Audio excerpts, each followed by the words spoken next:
The Cretan Empire had ruled the galaxy for 3,000 cycles. Their warships were legends, massive dreadnoughts that could crack planets, shields that had never been breached, weapons that harvested stars for ammunition. When the Crethians entered a system, entire civilizations bowed. When they issued commands, species obeyed without question. So when humanity applied for membership in the Galactic Council, the Crethians laughed. Mia Chen stood in the grand amphitheater of Station Nexus 7, representing Earth among delegates from 200 species. She was young by human standards, barely 30, with sharp eyes that missed nothing and a calm demeanor that unnerved the more aggressive species. Beside her sat Ken Okafor, humanity's military liaison, a broad-shouldered man with scars that told stories he never spoke aloud. "Humans," boomed Commander Zrathok, the Crethian representative, his forearms gesturing dismissively. "You come from a death world with crushing gravity, toxic atmosphere transitions, and predators that hunt your young. Yet you have no natural armor, no venom, no psionic abilities. You are soft, weak." The chamber rippled with chittering laughter from various species. Mia smiled politely. "We understand the concern, Commander. That's why we're requesting seating in the back of the council chamber." Silence fell like a hammer. Zrathok's crest flared in confusion. "The back?" "Species request forward positions. Closer to power, closer to influence." "We prefer the back," Ken said quietly, his voice carrying despite its low volume. "Better view of everyone else." The Crethians granted humanity's request, amused by what they perceived as an admission of inferiority. Humans took their seats in the rear gallery, where the minor species sat, the traders, the artists, the ones who contributed culture but not might. That was 4 cycles ago. Now, everything had changed. The war came without warning.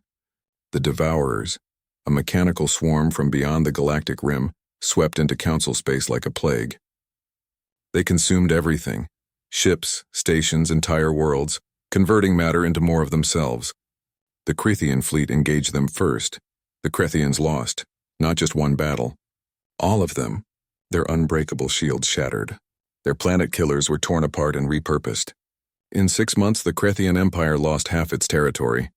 "We need new strategies," Zrathok admitted during an emergency council session, his pride visibly wounded. "The Devourers adapt to our tactics within hours. They learn our patterns, counter our weapons." "Perhaps," Mia said from the back.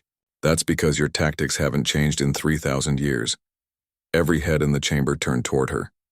"You fight with honor," she continued, standing. "Predictable formations, declared war zones, rules of engagement. The Devourers don't care about any of that. And humans do?" challenged a Vrexian delegate, its crystalline body chiming with skepticism. Ken stood beside Mia. "We've been fighting ourselves for our entire history. We know every dirty trick, every psychological warfare technique, every way to win when you're outgunned and outnumbered. 'Cause on Earth we always were. The Council was desperate enough to listen. Humans didn't fight like the Crethians. They didn't meet the Devourers in glorious head-on battles. Instead, Ken proposed something the galaxy found distasteful. Deception. Human ships broadcasted fake distress signals, luring Devourer units into ambush zones. They deployed chaff that masked fleet movements, appearing in systems through routes the enemy deemed impossible, because those routes required course corrections that would pulverize any species not evolved in Earth's crushing gravity. Mia introduced psychological warfare. Humans studied the Devourers' hive communication, then injected false data into their networks.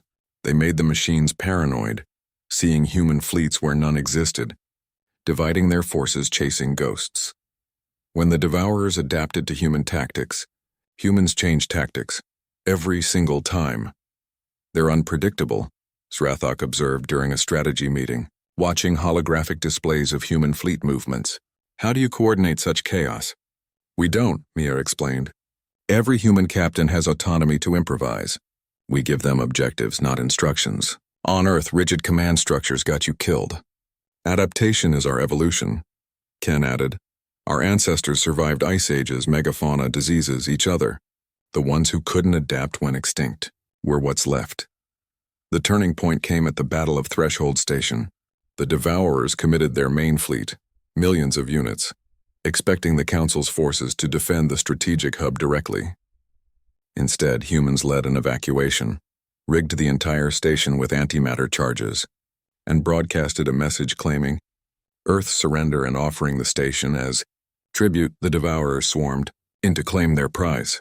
Mia watched from a command ship as Ken's finger hovered over the detonation trigger. "You sure about this?" he asked. "We learned from our history," she replied. "Sometimes you have to sacrifice the queen to win the game." Ken pressed the trigger. The explosion was visible from 3 systems away. 60% of the Devourer fleet vanished in an instant.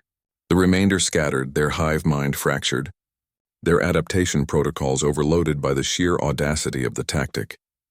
Because machines could be logical, could learn patterns, could adapt to strategies, but they couldn't comprehend the human capacity for controlled madness, the willingness to sacrifice valuable assets, to lie, to feint, to do whatever survival demanded.